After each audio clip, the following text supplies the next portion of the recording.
Aloha. I'm very chromed out in this shirt. Uh-oh. Oh crap, let's take a look at that real quick, y'all. What is going on? It's Thursday. I'm super stoked to be here today. We're gonna talk board games. Let's see, do I need to just make it less similar? More similar? Ooh, less similar. Looks a little better. A little fuzzy, but not too bad today. There we go. All right, guys, what is up? Welcome back. Welcome back.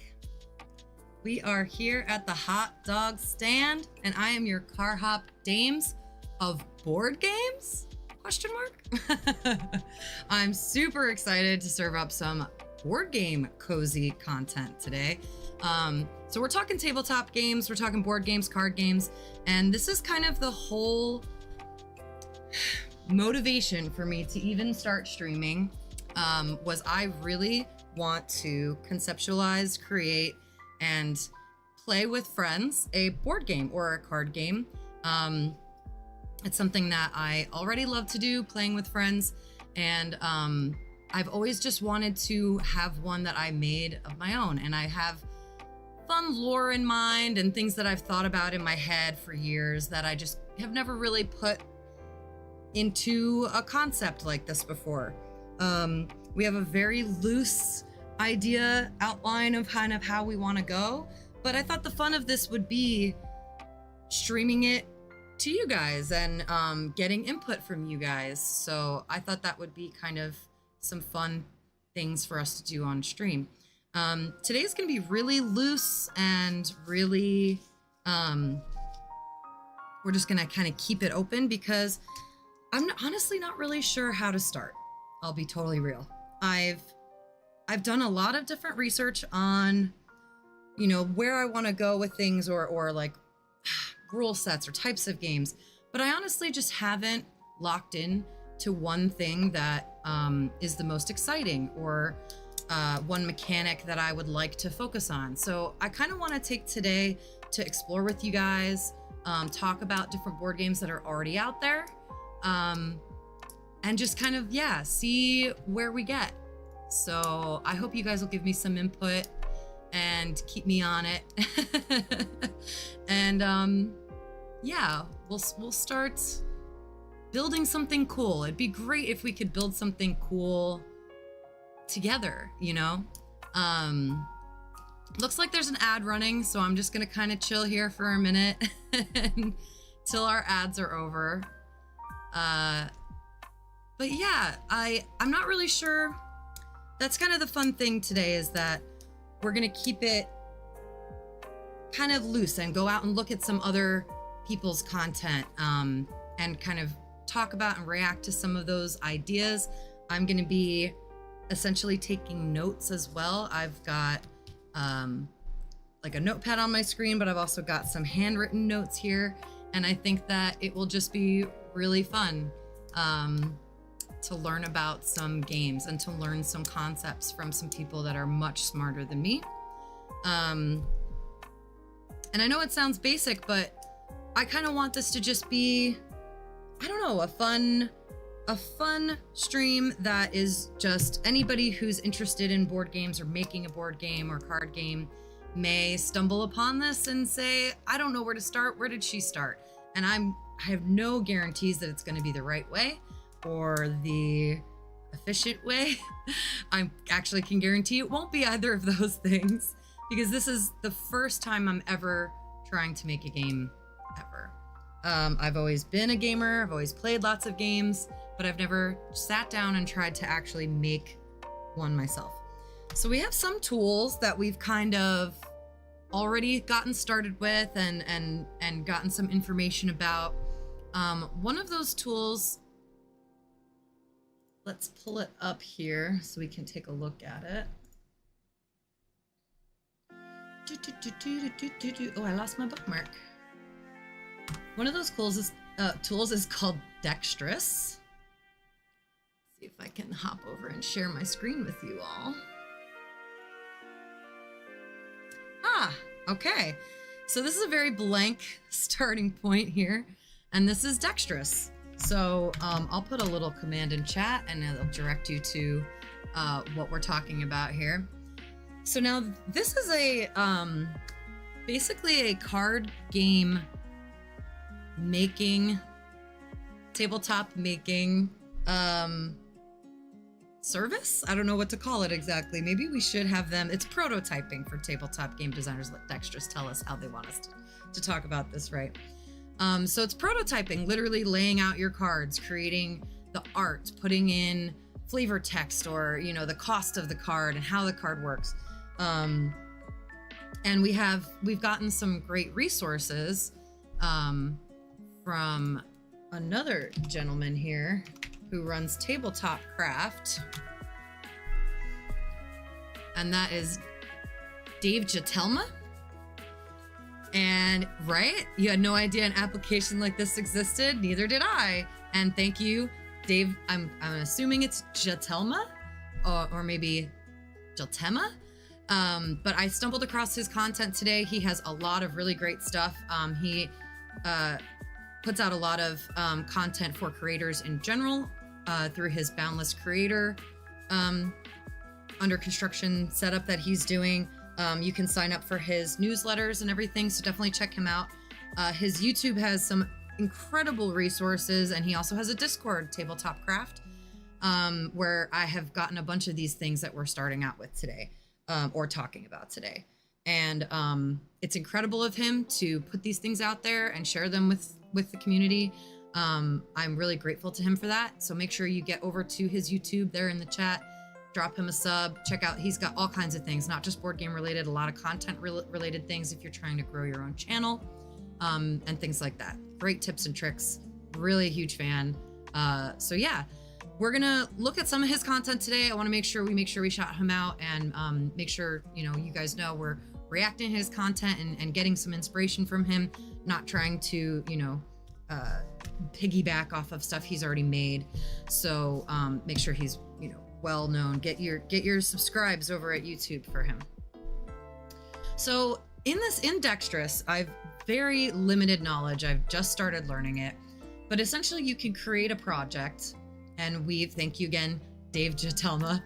We've gotten some test cards from him, where essentially you can name and tell it how many copies are in the deck and what it costs, and you can make the costs all kinds of things here.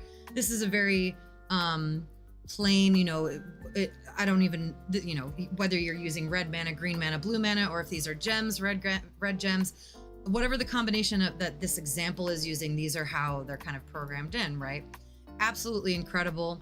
I did not make this. This is a template that came directly from Dave Jatelma and Tabletop Craft. Please check him out at YouTube. So the cool thing, unbelievably cool thing about how he has set all of this up for us is that it shows us how this works without us having to kind of take a tutorial in this. And you know, we can, not only can you edit it right here in Dextrous, but one of the extra cool things is that this can actually tie right to a Google Sheet. So we have essentially our same template card set in a Google Sheet, and then we go through and we can update, you know, all at once in here in this sheet. And then when we come back to Dextrous, we will, you know, refresh it, and it will bring in all of this information from our sheet automatically. This art, I do not own any of this art. This came, I believe, right from Dave, and maybe even from Dextrous themselves. I know there's a lot included in Dextrous, depending on the kind of, they have a free subscription where you can have, I think, up to 2 projects going at once. But there's a few subscriptions as well where they have all kinds of tools for you to use. So this is kind of where I'm starting in my head. You know, I want to use tools like this. I want to, you know, be effective as we make our changes and come up with our ideas. The extra cool thing about this is that you can then export your project as a tabletop simulator file and then play your game in Tabletop Simulator. So I'm really, obviously that is many carts before the horse, but I'm very excited to get to that point. We can play test it in Tabletop Sim. I can invite you guys to come and help me play test it in Tabletop Sim. So there's going to be all kinds of great things that we can do with this. and Dextrous in general is, I'm positive, going to be extremely key. So it's cool. There's definitely a lot of things that they have included for people to use that, you know, all of these different assets. Let's see if it's a little bit small on the screen here. All of these different assets that they already have available to you to use depending on your subscription level. And then obviously non-commercial purposes only. So this is just for you to prototype. They would expect, you know, if you're going to actually create a commercial game, that you use your own art at that point. But this, you know, this is unbelievable how much we have available to us to just get started with and conceptualize. So I'm really excited about Dextrous. Check them out if you have any interest in building a tabletop board or card game. So yeah, that's kind of generally what we're looking at here. Maybe we'll go through some Dextrous tutorials and things like that, but that might even right there be a little bit too cart before the horse for today. I'm not really sure where we're gonna go today. We're keeping it loose. We're keeping it fresh. Okay. So one of the things I want to talk about today is rule sets. So I want to look at, I'm getting some ad blocker. Did I have any ad blocker on this profile? Apparently not. So I want to talk about rule sets, and I'm wondering, you know, how I'm going to feel as I read through some of these, because I know there are games that I already love, right? So worker placement. I'm positive that's something that will be in here. Worker placement, right? So if you've ever played a game like Carcassonne or Viticulture or, God, I'm sure there's so many I'm not even thinking of at the moment, but anything that involves taking a player piece, a worker that is going to be doing something for your game, interacting with your game, and placing it on a board or placing it on something in your playing area that's going to activate the action it's taking. And that's a really cool way to both, you know, limit the kind of actions you can do, or direct players if you're trying to create a game that's really, you know, easy to jump into, really player intuitive. Worker placement, I feel like, is a great option for that, because a lot of those games will have the information laid out right in front of you. That's the idea, is whatever you're putting your worker on, it's going to explain to you what that does or how it activates. So I think that worker placement is a really great option for some of the things that I'm thinking, especially because a lot of my favorite games are worker placement in that way. But I also really love card games and lore and flavor text, you know, putting things like that, and how all of those things actually mean something in the world is really cool to me, and that's something that I want to focus on as well. So I feel like having a deck of cards involved, whether it's mechanics throughout the game, actions throughout the game, or maybe we move into a deck builder style game. I would love doing a deck builder or a drafting game, you know, a drafting game where everyone has access to the same card sets or the same decks, and you're essentially pulling from that set to build your own action set, or to build your own abilities. But everyone gets the same pool of cards and things that they're pulling from. So that's what makes it a deck builder, or drafting really. It's because you're drafting from the same place as other people. And then deck building can be very similar to that, but maybe instead of, you know, drafting from the same pool as other people, you're deck building, and it could be either way. You can have anybody can add certain decks to their deck, or add certain cards to their deck, or maybe only the first person who gets to this card can add it to their deck. Like, I think that would be really cool. So if I had to lean board or card, I'd probably choose card, but I think that I have to have tabletop elements involved. I don't think I could go as intense or as rule driven as something like Magic the Gathering. I think that would be way too much of an undertaking off the bat.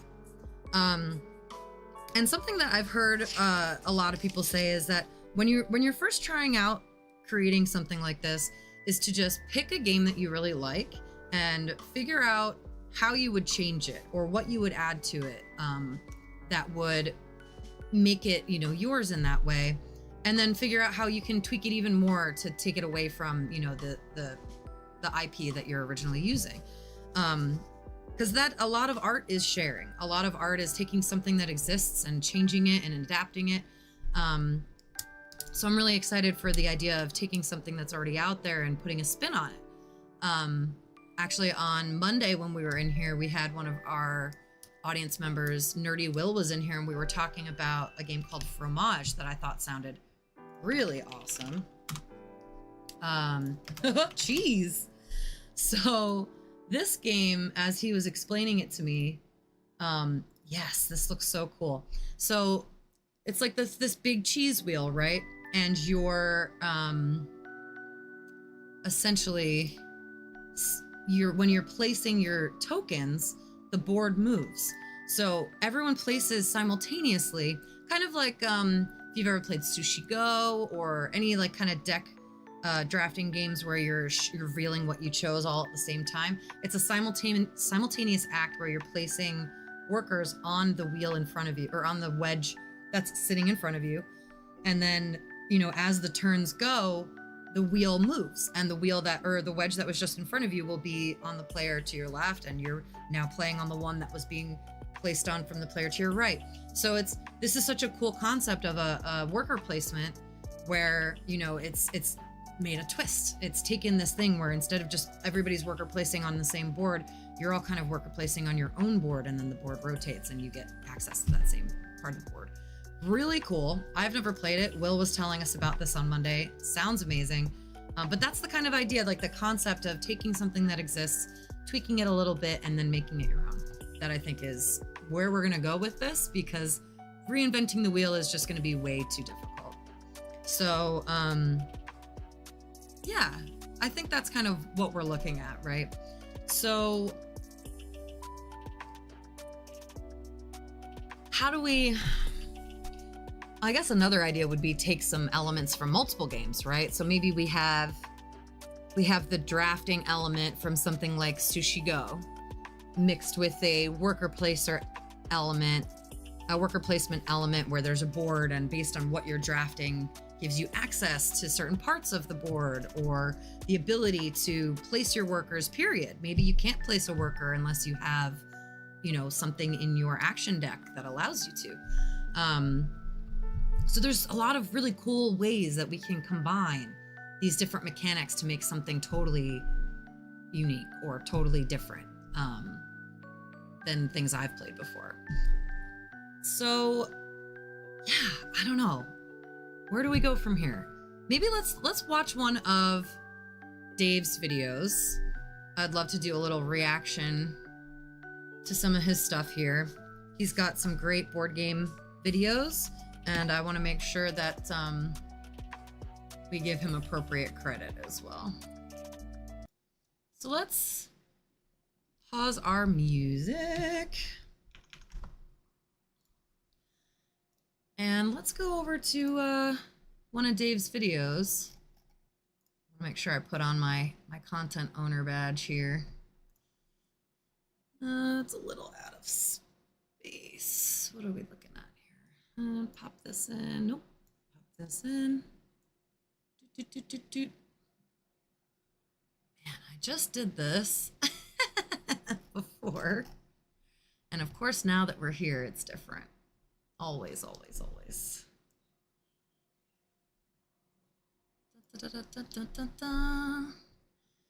Let's see. It's this one. And this one. What changed?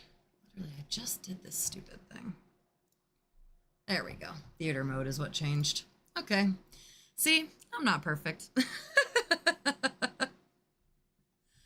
Okay, cool. So this is Dave. This is one of his videos. I am very grateful I found him today while I was kind of researching what we wanted to talk about today and looking at how things are going to come together for us. And yeah.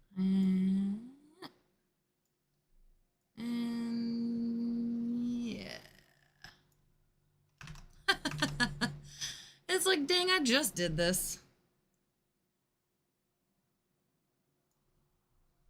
Before I came live, but of course it's different now that we're here.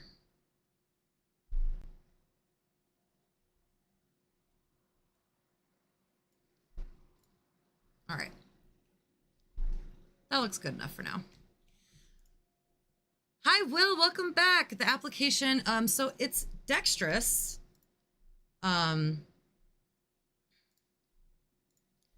Dextrous is the one that I'm talking about for creating the tabletop. I'll put a little link in here into chat.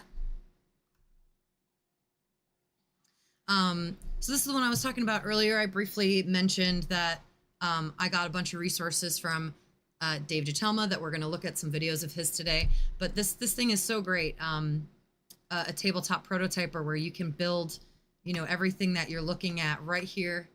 You can use a Google Sheet to translate all of this information over into Dextrous so that you don't have to actually one by one make changes on each line or in each column.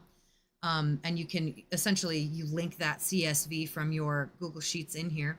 And then from here, you can actually export this project as a tabletop simulator file so that you can play it in Tabletop Simulator, which is amazing, and how we're going to play test when we get there. Haven't heard of Dextrous, or if you told me before, I didn't check it out yet. No, I actually didn't know about Dextrous on Monday when we were here last time, Will. So this is new to me too. It's something that I'm really excited about, and excited to show you guys. Play it in Tabletop Sim. You play board games in that sometimes? Yes. Yes, I think that's going to be one of the biggest, coolest things about this process, is that we can, you know, actively play test it here on stream. I can invite you guys in chat to help me play test it. Things like that. I think it'll be really great. And I think that'll bring an element of what I'm looking for, having you guys involved, bringing more to this, you know. It'd be great if we literally just built a game with chat. I think that would be so cool. So Dextrous is the one we're talking about. And again, I don't own any of this art. Dextrous comes with all of these awesome assets for you to use right off the bat. They come with all of these different images and things that you can, you know, add to your cards or use in your game for non-commercial, for prototyping, you know, purposes. And then once you go to actually, if you were going to make your game commercial, you would want to use your own art. But this is absolutely what a resource for where we're starting out with, which is with nothing. So on that note, let's move over to YouTube. Let's do some reactions to Dave Jatelma's comment here, or content here. I'm going to put a link to him in the chat again. Please make sure you follow him on YouTube. Check out his Boundless Creator, what am I looking for? Starter kits. He's got all kinds of great kits and great content about for creators to you know, increase their view count, increase their engagement. He's got lots of great stuff. And we've got a little point down to his name, Dave Jatelma, and I put a little link to his channel in the chat as well.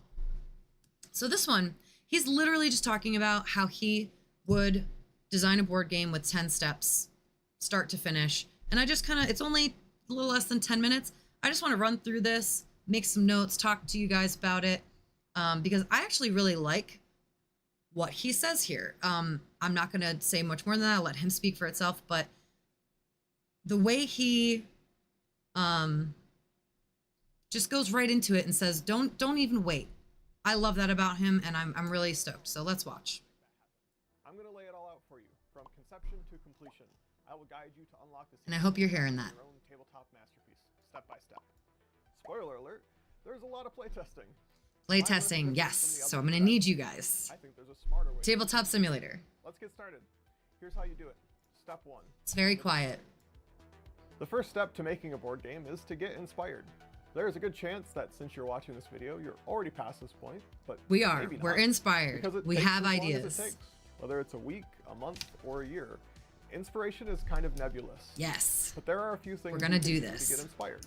And I think the first and most obvious thing you can do is to play some games.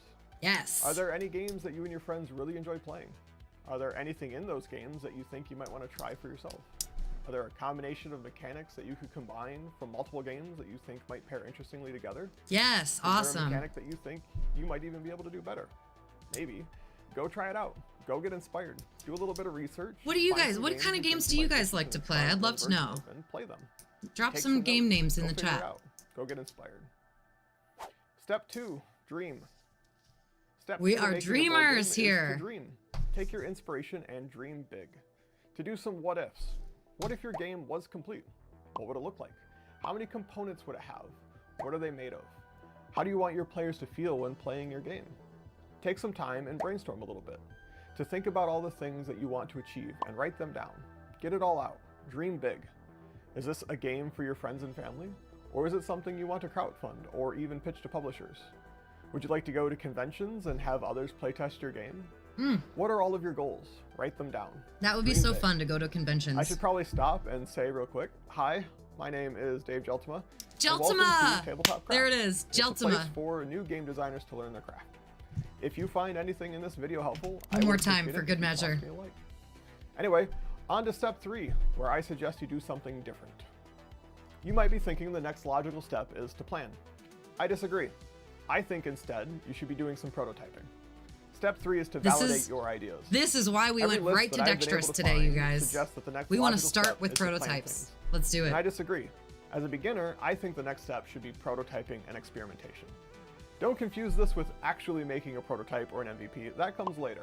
This is just the act of doing, to try things, to experiment. Those are great Don't games, let the illogical. scope of your game get I in your love way. those too. Maybe you have a movement mechanic that you think would be fun, but you don't even have a map. That's okay. Go use one from another game. Maybe you have a combat mechanic that you want to try, but you don't even have cards. Yeah. That's fine. Find something close enough. Just try things. I actually love this idea too, because my first thought, okay, and this is going to sound really basic and really silly, but my first thought is how much I love Monopoly and how much everybody I've ever met in my entire life hates Monopoly. They absolutely hate Monopoly. I don't know if I've ever met another person in my life that actually enjoys playing Monopoly other than me. So I was thinking maybe we mock up a fake Monopoly board and just start, putting things on the board and making cards that would be in that deck and just seeing what would happen if we changed it a little bit. Because everyone hates that game so much and I can't get them to play it with me. So maybe we could come up with like a way better balanced or a way more fun version of that type of game. Like it's essentially just a board traveling game where something happens based on what you land on, right? That's got to be one of the most basic board games out there. Get started. After all the inspiration and dreaming you've done, you need to put it into action at this point. Otherwise, Yes. there's a good chance you might just get stuck in the planning step. That's why we're here. I have the habit of planning things into oblivion. I get stuck here, and it's helpful to remember that I can plan as much as I want, as long as I'm also doing stuff. Go to the store and buy some construction paper. Use Canva and print your components. Use Hot Wheels, Lego, anything as a proxy. Validate your ideas. See if they're fun. You can figure out the rest later. Using placeholder mechanics and systems is a great way to develop your thoughts on your game. Step 4, plan everything. Once you have an idea of how your ideas are working and you've gotten started on bringing your game to life, you're allowed to plan things. Define your key mechanics. We're allowed decide to. on your components, the key pillars of your gameplay, the Yes. scope and potential costs of your game. Do some market research by looking for other games like yours, and look for the things that they do well and that you could do better. Yes. Be careful of What are efficient some of the really procrastination. exciting, Stay popular focused on games your going game. on right now? You don't need to worry about crowdfunding or manufacturers at this time. Stick to your game. Plan out the things that you want in your game. You don't need to plan out every single detail and mechanic, just the broad strokes. You'll be planning and replanning a ton throughout the course of making your game. Yes, I'm sure. Once you have your plan in place, it's time to move on to step 5. Step 5, prototype. Okay.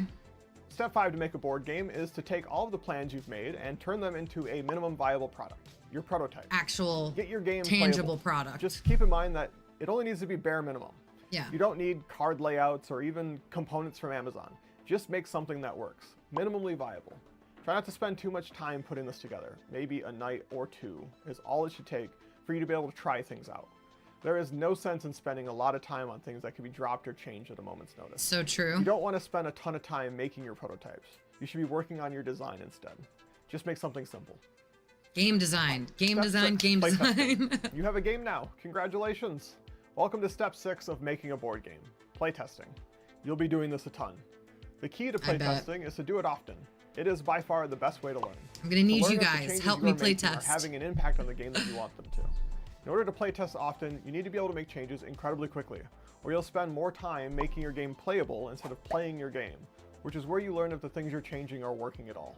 I made a video and tutorial about how to rapidly prototype and playtest incredibly quickly. Where you can make changes to every component in your game all at once, and this is where we learned about Dextrous Simulator with 2 mouse clicks, while allowing you to work on your game with as many people as you'd like and not overwrite each other's work by using Google Sheets.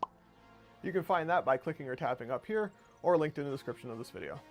Next, or the link in our after chat. your Go game, follow, subscribe to Dave. Step 7, balance and refine, iterate and improve.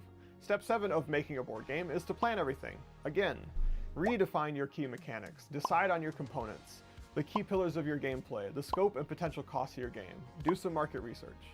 Then make the real prototype again, and then playtest again. After that, you should go back and plan everything again. Redefine your key mechanics, decide on your components, the key pillars of your gameplay, the scope and potential we're gonna costs go of over your these game, steps over and over. And then make the real prototype again, and then playtest again. And then, hey, after that, you should go back and plan everything again. And you get the point. A good chunk of the time you'll spend on your game will be looping through these steps over and over and over. Yes. Your game is a sculpture, and each playtest allows you to understand how to best reveal the masterpiece hidden in your slab stone. Aww. You will be repeating these steps many, many times, months or years depending. Eventually, you'll feel like your game is ready to be shared with others. That's when you move on to the next step. Step 8, playtest some more. Step 8 of making a board game, now that you've playtested your game a ton, is to playtest some more. I can't emphasize this enough. This is how you make a good game. Yes, it's that important. Yes, it needs to be on this list twice, maybe even a third time. What makes this round of playtesting different from the last, however, is how far along in the design you've come and who you want to share it with. Now that you've shifted your focus to the details, you're looking to get feedback on number values and effects instead of mechanics and flow. Right. Now that you've ironed out all the kinks in your game, tweaking the tiny and its gameplay is mostly locked in, pieces that make it with others. more playable. Your perspective can only take you so far. Sitting in front of a screen, theory crafting isn't going to take you much further. Yeah. But in order to share with others, you might want to have some rules written down. I personally wouldn't try to make a complete rule book at this point. We're not even at the step where you commission art yet, and that's for a good reason. Now is the time to share it with more of your friends. Play it with strangers. Have your grandparents try it. Find every possible way for others to try your game. Bring a copy to your local con. Offer a print and play version to your Facebook feed. Or you could join the Tabletop Craft Discord, where beginner game developers can host playtesting events for their game. Come join the community. Link is in the description. Tabletop Craft is awesome. I'm so stoked to be on their Discord now. Step 9 of 10 of making your board game is to get some art made. Nothing helps your game feel more like the real deal than art does. But there's a reason it's this far down on the list. The #1 mistake that most beginner game designers make is to have their art commissioned too soon. Your game should be mostly done before you consider this step. Yeah. Only get art once you're reaching the completion of your game. Don't be that guy because you don't want to have to rework art of art for a game that might never see the light of day. Yeah. But or ask for reworks multiple times. Oh boy, does it work wonders. It is the thing that everyone gets excited for. When it's time, can't even picture that step yet. Like Fiverr or on the subreddits like r/tabletop-artists. Step 10, finalize and produce. The final step to making a board game is simple enough. Do you get any tabletop cons on the island? Yeah, we definitely have. So I don't know if we have a lot of conventions that blow through, and there's almost always a tabletop or gaming room area, whatever, of the con. So we get like Kauai Con or Hawaii Comic Con, and they will always have. But you know, I don't actually know if there is a straight up tabletop con. There are so many awesome tabletop groups out here and like attached to some really great local game shops. But as far as cons, it's mostly these bigger cons that will then also have, you know, like we have like an anime con and then the Comic-Con, and Kawaii Con is like a cosplay con. I will offer an alternative. You get placeholder art that you can get cards. So yeah, Will, that's one of the things that Dextrous does. Dextrous has all of this prototype art that you can use on your prototypes included in their site. So you absolutely already have a look of what your cards will look like before you actually commission any art. Like this is our template that we got from Dave, where it's already built out with art and everything. There's a bunch of tabletop cons, don't know if they are in your area. Kubla Con, which is mostly tabletop games, but also does RPGs and stuff. Yeah, you know, I'm in Hawaii. Let's see. Tabletop Oahu.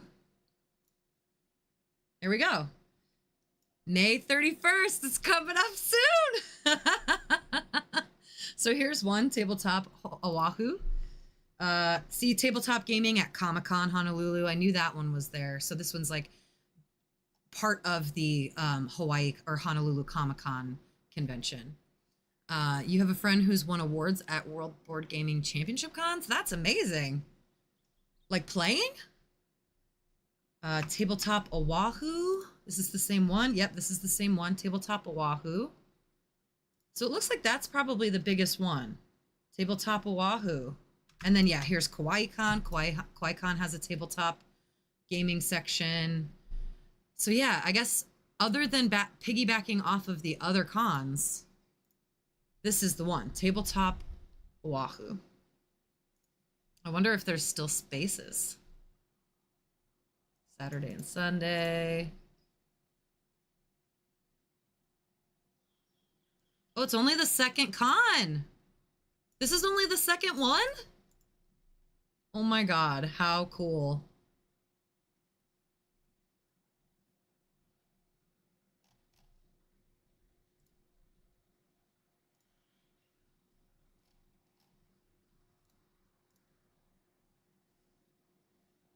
Oh, and it's only 55 bucks. I should probably go to this. I think we're gonna have to go to this.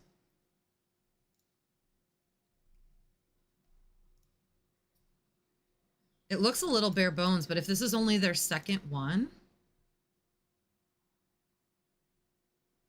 that's kind of cool. Yeah, he's won them playing against top world players at those cons. I play games with him occasionally too. Wow, that's really cool. Yeah, if it's in your area and that cheap, you should. I think I should. Maybe I can find out if they'll let me live stream there, and I'll try to like do a little short stream with my phone or something at the con. That would be pretty cool. Or maybe I can volunteer. No available shifts.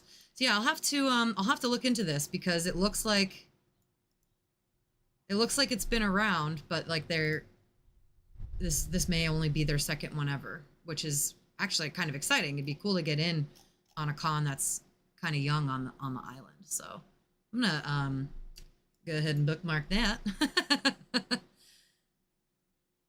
Some conventions have game designer events, including where established game companies give feedback. That would be really cool. They might even offer to buy it. IRL stream when? Yeah, that would be cool, right? If I obviously I don't have a streaming backpack or anything like that, but if I can get good enough cell service or I don't know, something to do something from a con, that would be, or somewhere else, that would be pretty cool. I'd love to try to do an IRL stream. But yeah, going to a con, that would be really, really awesome. So I think we're pretty much finished up on Dave's video here, because as he's going through all these steps, obviously there's so many cart before the horse. And as I've said to you guys before, I don't know that I actually, that we'll actually get to a point where there's any commercialization of what we're trying to do. This may just be something I'm making for us, something I'm making for, chat and my friends. So I don't know if we need to really get into the rest of the last few minutes of his video there, where he talks about kind of like sourcing material and how to, actually produce your game. But everything that he said, I absolutely agree with. I love the idea of just jumping right in and starting with something instead of planning and planning and planning. Honestly, when I first started thinking about how we would do this, I was thinking, what am I going to do? Am I going to just make a Word document where we're creating these different cards and then like print them all out and like go cut them out? I really wasn't sure like kind of where we were going to go with this.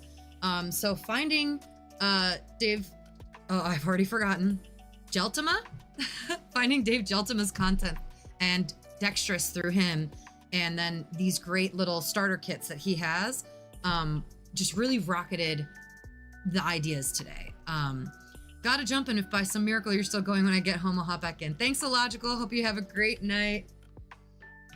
So I just want to reiterate one more time how awesome all of the resources I got from Dave Jatelma's site, and there's his YouTube link in our chat. Make sure you drop him a sub if you haven't already. So we were talking about the world. We were talking about the lore. There are things that I really love about the medieval setting, right? Medieval lore and the medieval world is something that I'm always really drawn to. But I also really love cyberpunk aspects. And I wasn't sure when we were talking about this on Monday, I wasn't sure if there's like a good way to kind of combine those two ideas without it feeling like they don't belong together, right? So let me pop back over to my other scene for a minute here so that we're not just staring at ads popping up on Chrome. But how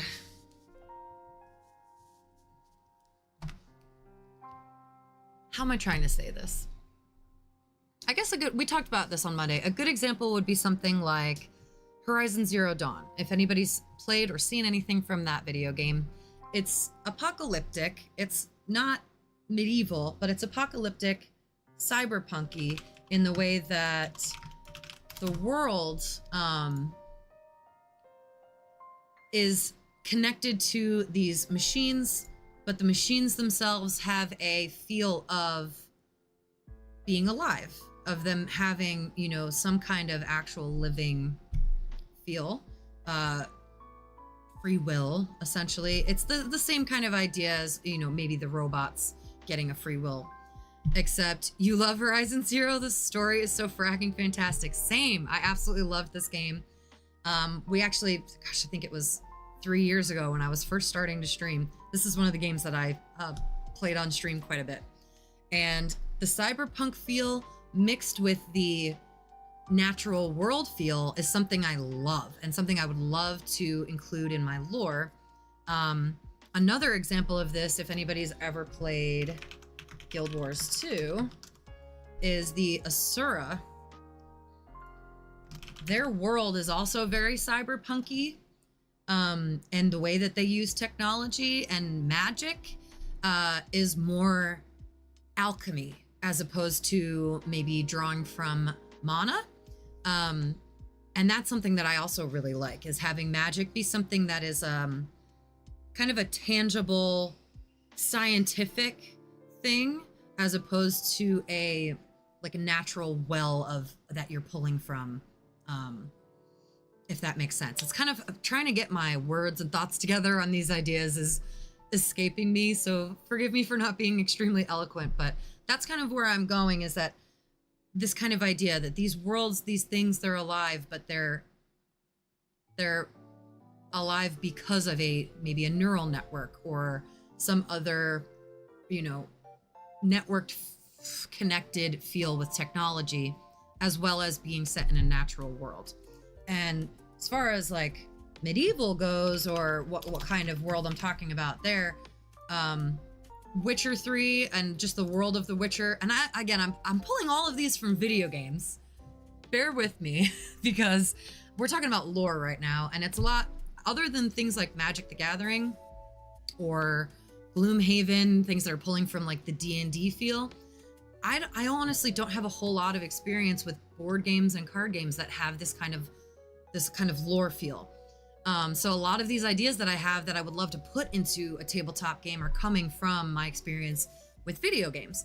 But this same kind of, you know, medieval feel that you have with The Witcher. And he actually, in Witcher, there's a lot of alchemy elements too, the way he uses potions to, or oils to apply to his blade, and then that changes the abilities of his blade.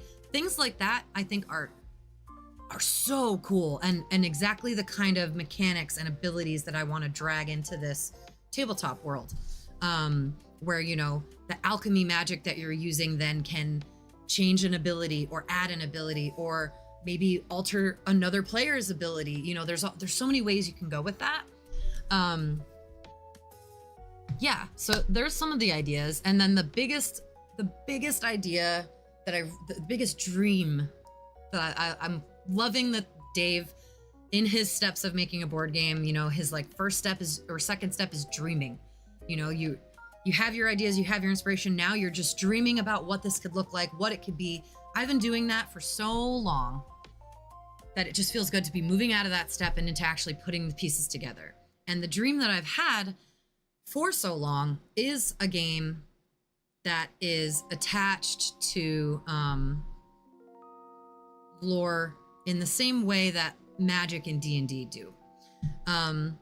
Originally, I had thought maybe graphic novel, kind of comic book style, where as you read through the novel, you're enacting some kind of gameplay. Kind of an example of something with that idea is something like, is it Gloomhaven? What's the one that not Gloomhaven. Gosh, what is that game where there's a traitor and you have to, it's haunted something. What is it? Betrayal, right. Betrayal at House on the Hill. So the Betrayal games come with different books for the different players in the game, right? So if you are the traitor in the game, you have your own book that will explain to you the scenario you're in and what you're supposed to do. That is something that I always thought was really cool, that there's not only the lore of the world, but now a lore per scenario, per game that you're playing. There's something different that can happen. And in the Betrayal games, it's like, as you play through the board, when something happens, it triggers one of these scenarios, and you have a book where you say, okay, we just triggered scenario XYZ, and you flip to page that scenario XYZ is on, and it tells you how to play the rest of the game now. And I love that kind of vibe for lore. I thought that would be a really cool way to like inject lore into the game, is through your rule books, through the rule sets, through the way the game changes. But the original idea, yeah, was like a novel, a graphic novel, or something that you're kind of reading through, or is included with the game, that not only explains the lore, but explains the game. I kind of thought that the instruction book, the rule booklet, being kind of like a setup, like a novel or graphic novel, would be really interesting and really engaging for new players, and kind of extracting the lore while also learning to play is where I'm going with that thought. There's actually a Witcher board game. I've played the Witcher board game. I think I have it on Steam. The adventure game where like you can play, there's like 3 or 4 different characters, and you have to like hop around to different locations in the Witcher world and collect things to unlock quests. It's a really, really simple board game, but I really love it, and I've played it quite a few times. But yeah, I that's what I want. I want there to be lore heavy while using the lore to explain the game, if that makes sense. And there's so many great Let's Play videos out there where you can just pop on a Let's Play and in 10 minutes you're playing a game. So I would love for it to feel like that, except through a book, or maybe, you know, cart before the horse. Maybe we make a video too. That would be crazy if we could commission some kind of animation along with our game art that would explain the game along with the novel. You know, things like that are kind of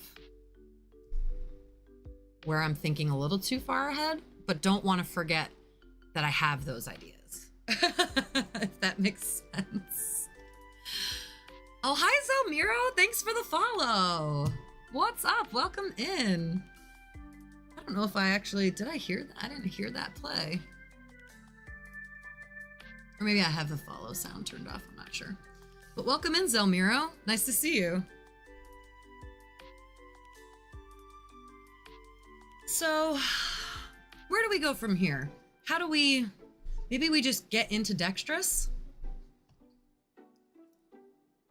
Maybe we just get in here and start looking at images and changing things around, right? Because, like I was saying earlier, we got some great resources from Dave Jatelma, where we already have a template deck that he's kind of shared with us, which is unbelievably amazing. Make sure you go give him a follow. Just for good measure, I'm going to put him out there in the chat one more time. And maybe what we do is we just start changing some of this stuff and seeing what we can come up with. Like maybe we look at some of the art in Dextrous and see what feels good. Maybe we can start just putting things in. So these are tags up here. I can just, I see. So I got to use the tags to search. So let's just start with fantasy. Let's make it a little bigger. You guys hopefully can see. Yeah, that looks pretty good. See what they look like.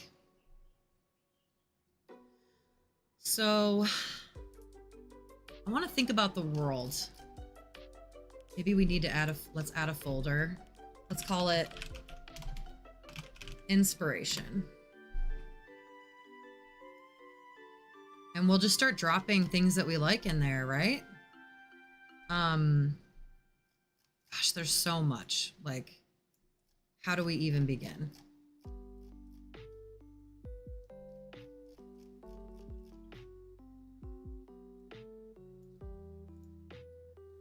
Oh, and can you, oh, and you can collect multiple and like, oh, that's pretty cool. So then we can just add all of these in.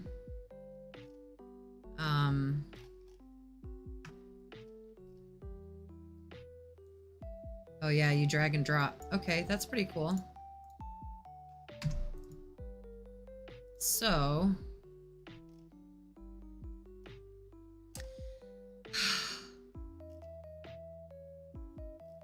it's funny because I feel, oh cute, look at these 8-bit things. I almost feel like,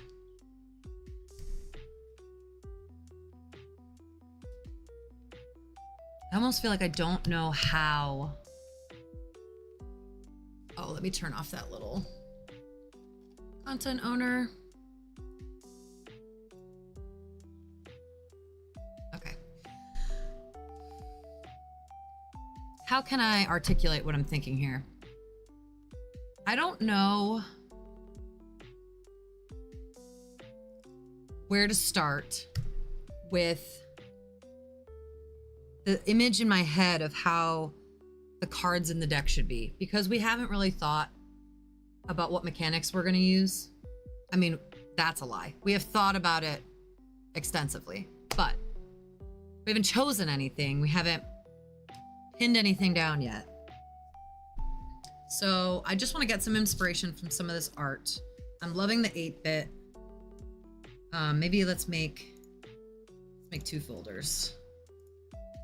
Can I rename this? Let's call it 8-bit or 16-bit. 16-bit inspiration, and then just regular inspiration. If I could type today, there we go. And that way I'm not dropping everything in the same place.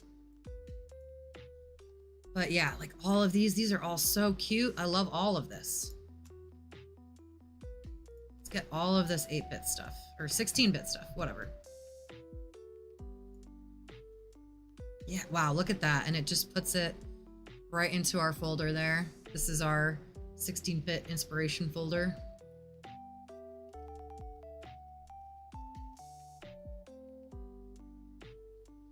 Honestly, even these are cool. I love this like outline stuff.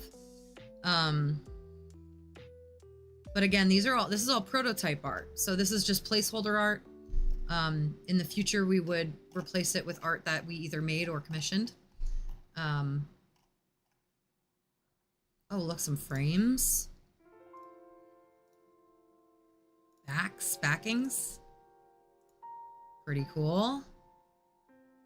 And I assume, well, they're all WebPs. So I probably could make some assets in Illustrator and bring them in. But that's the cool thing about Dextrous, is that we don't have to do that. It's already right here for us. And that's something that we could do way down the line. You know, once we already have some bones in place, we could do some art streams where we work in Illustrator to make some of our own art. Yeah, you know, other than the 16-bit, I really like this look. This like icon outline look. Actually, you know what it kind of reminds me of is Seven Wonders, which is one of my favorite, I want to say drafting games. Card development, they call it. Card development.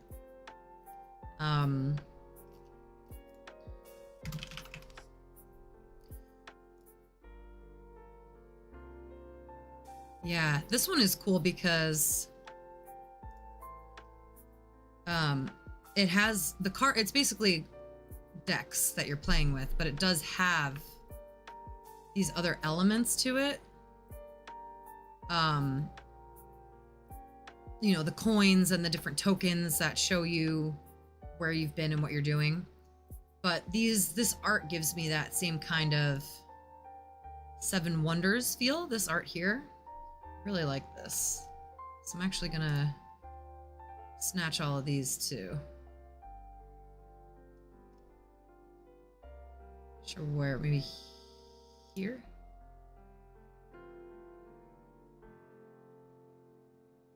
I'll just take everything from here down to here. We want to put this in our regular inspiration folder. Yeah, very cool. Some of these are a little, like, I don't know if I like these as much. I like these white outlines.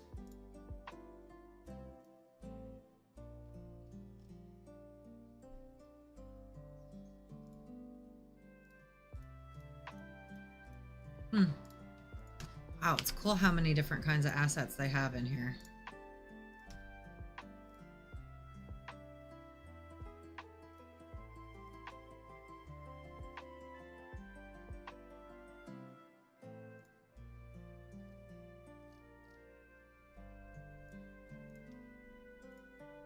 Cool.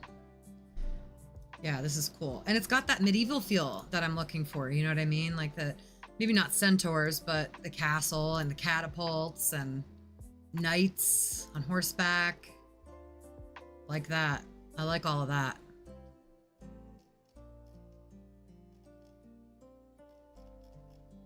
I certainly like this kind of art style more than this kind of like very artsy, like cartoony, almost like Hearthstone looking art. Not that I dislike it, I think I would prefer something a little like more clean like this, as opposed to lots of art. Like I like how minimal this is. This is very minimalistic. The, you know, like look at this guy with, it's just, it's just him and his beard, you know, like the outline, all the color is him and his axe and then his beard. Those are the only colors. I love that. This minimal style I think is so cute. Look at this chicken. We're just his what is that called? Comb? Where just his comb and wattle are colored in. That's so cute. So yeah, I really like this kind of minimal looking style. I like that a lot. Kind of similar with the 16-bit, how it's more color, but it's minimal, you know, like we're just like how 16-bit is. You have to compact it down, so it's going to be very minimal detail. Yeah, I prefer that. I'd like it to stay clean and have the game and the lore kind of speak for itself rather than the icons and the pieces. But I also really love tactile feels to games. You know, in viticulture, it comes with kind of paper, cardboard money, and we always, I go and buy the extra set of the heavy metal money because there's just something about feeling metal, heavy coins in your hand when you're playing as opposed to like little cardboard pieces. There's just something about like, yes, peasant, and throwing like real coins at the table. So if, you know, once we get to that point, if there's any pieces involved beyond our cards, I would love to have pieces that have a good feel in your hand, tactile feel. One of our other favorite games is Century Golem. There's Century Spice Road, but Century Golem is the one we really like. And the gems that you play with are they're just, you know, fun to play with because you can pick them up and they have a fun feel to them and shape to them. So that's something I'm keeping in mind too, is I want the pieces or whatever I'm going to make to have a nice tactile feel. Let's look at some sci-fi. Let's look at some of the cyberpunk. Oh, we have a medieval tag too. We're going to get to that for sure. Actually, let's go medieval first. Let's do medieval first. We'll come back to sci-fi. We see some of the same ones in here that we saw before. But let's see what else we have.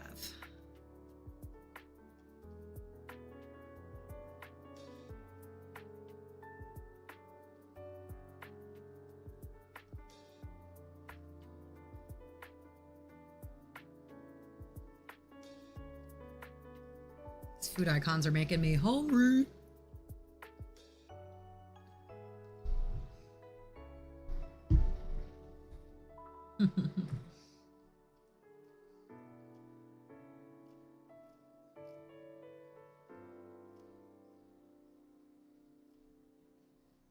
Oh, look at some of these players.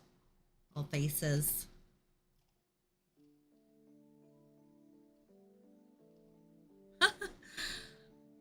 Some of these models are so cute. This like dodo sharp beak guy. Or this beholder.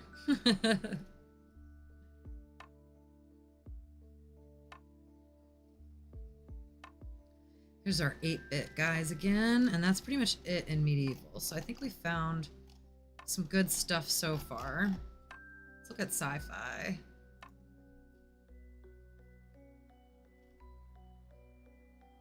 Oh yeah.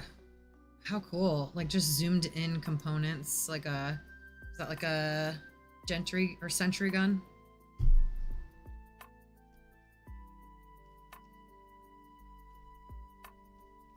First aid. Armors, weapons. Oh, cool. Some of these little, oh yeah, some of these little pocket pieces to like build your card. The look of your card, that's very cyberpunky, kind of like UI. Kind of like holographic UI look. That's very cool. I like that. Ooh, I like these icons. These kind of like blue, they're kind of like painted.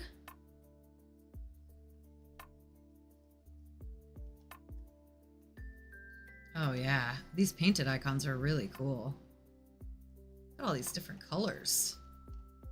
I'm gonna grab a bunch of these. Let's start from here.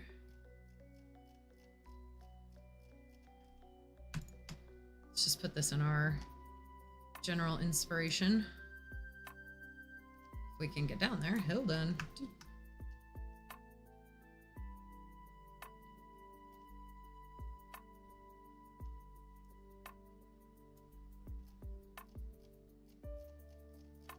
Yeah, because certainly these two art styles are not going to play together. So two different inspirations going on here.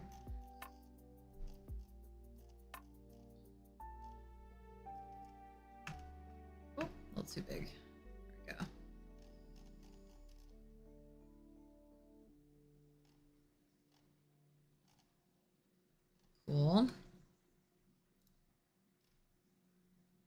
cool. Some icons for like tapping. Timers. Cool.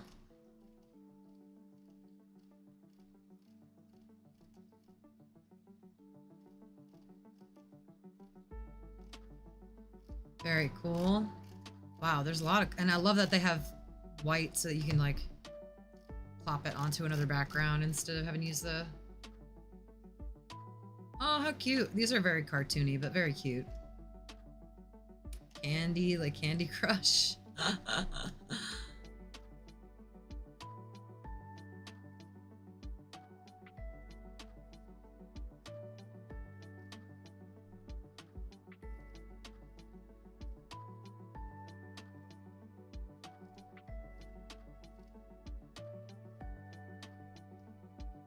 Oh, here's some icons. This kind of reminds me of like Clank. Ever played Clank? This looks a lot like Clank, actually.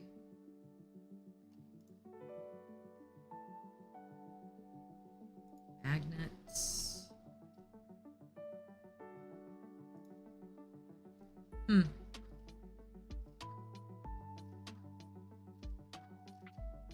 Wow.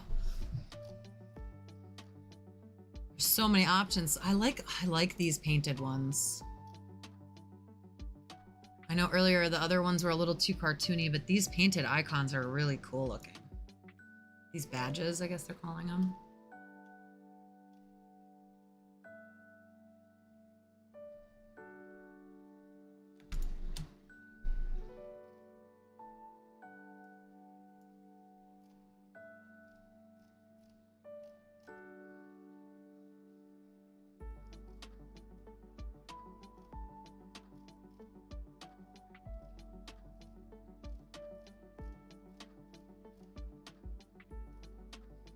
Maybe I should move these out to another folder.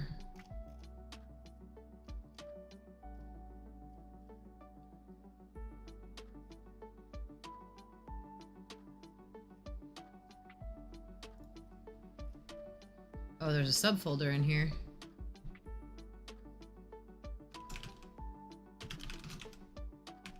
Minimalistic.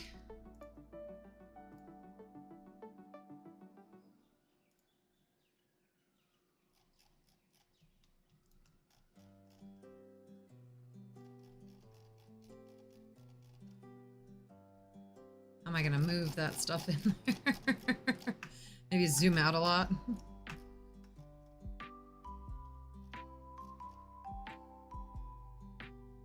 There we go. Did that work? Yes. Cool. Okay. Cool.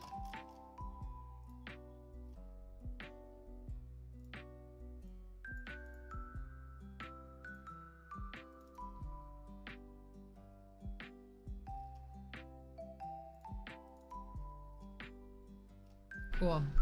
Okay. So I've got a mixture of cyberpunk and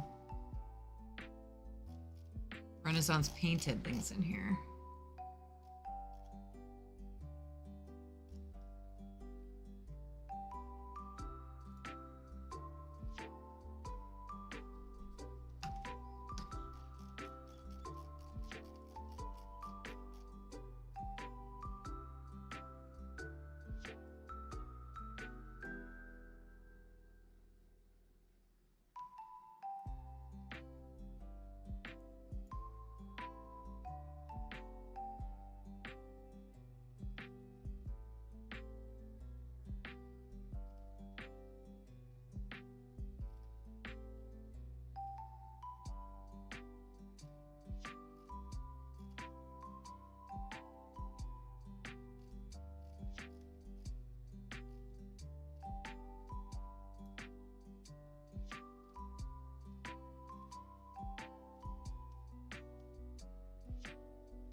They like these icons a lot.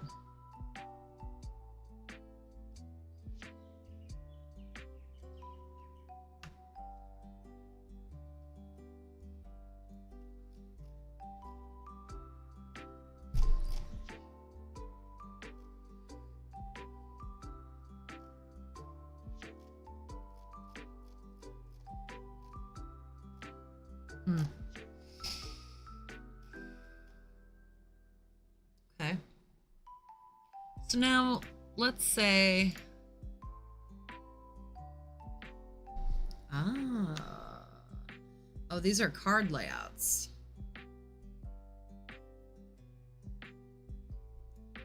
Oh, cool. Wow, even card layout options in here.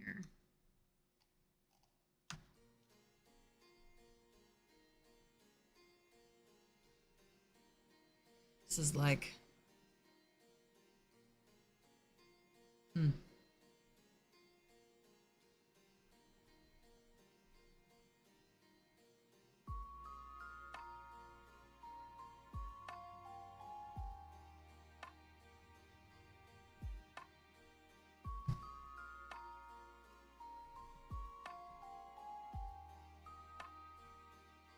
Hmm.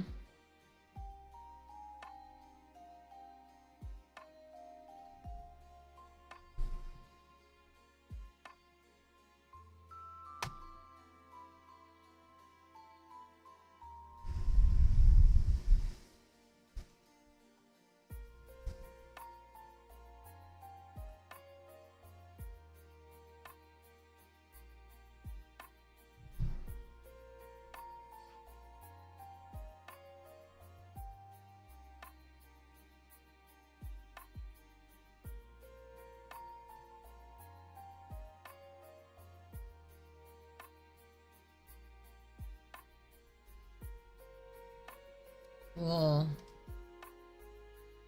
Wow.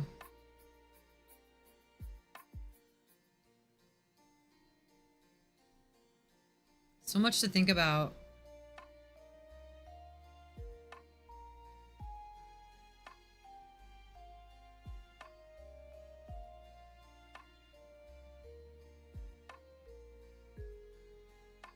This looks pretty cool.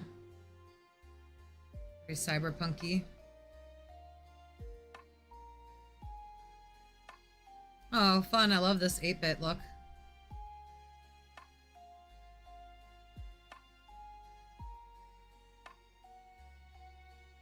Oh yeah. Here we go. That looks really cool on a card. Wow, look at that.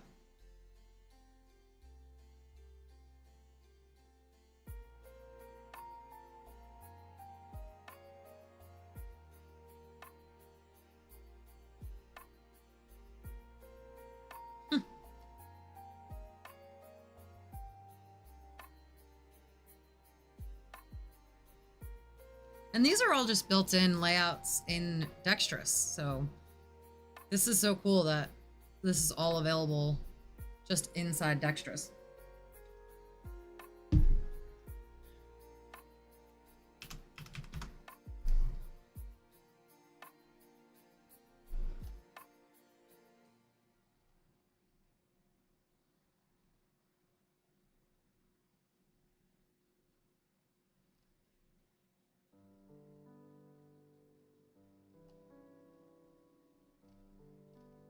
Wow, very cool.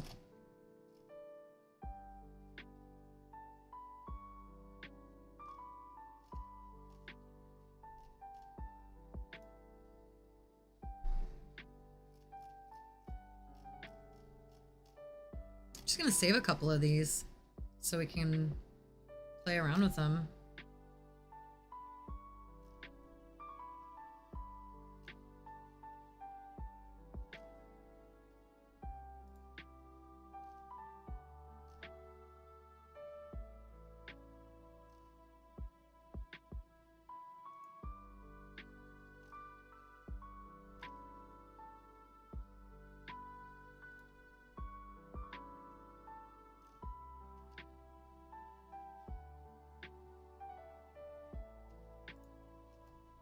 I really love this one. This is so cool looking.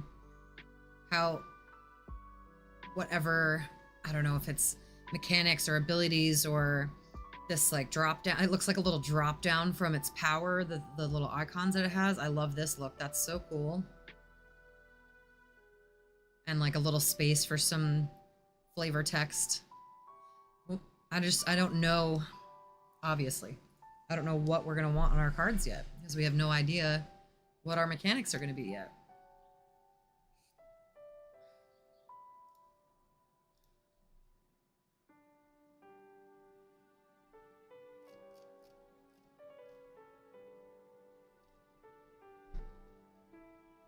You can see here's Dave's card. Thank you, Dave Jatelma. We've got a lot of your resources on the stream today. I really appreciate you. Make sure you jump over to YouTube and give him a follow.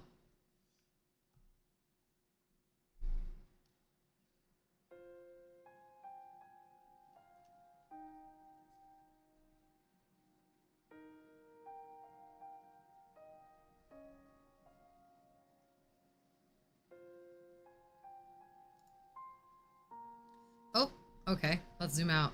We've got... All right. Wow. Look how cool this is. Holy crap.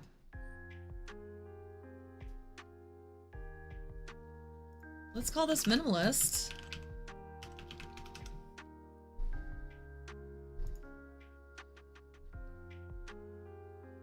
Wow, you have so much customization right here in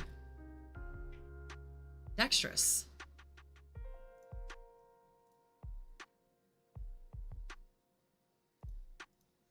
Wow, how cool.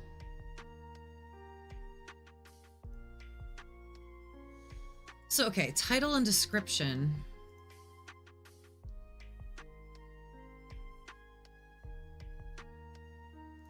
In our, would that be nickname and text?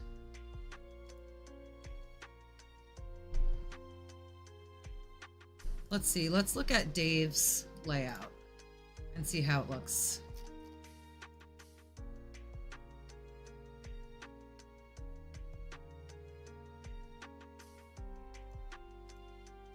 Okay, there's category. Name. Oh yeah, it's definitely name. Okay. So let's go back.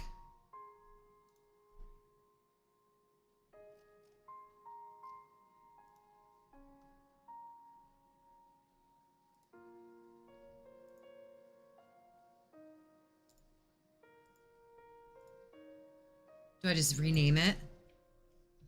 Name. Name. I'm guessing like it already knew because we already have a thing.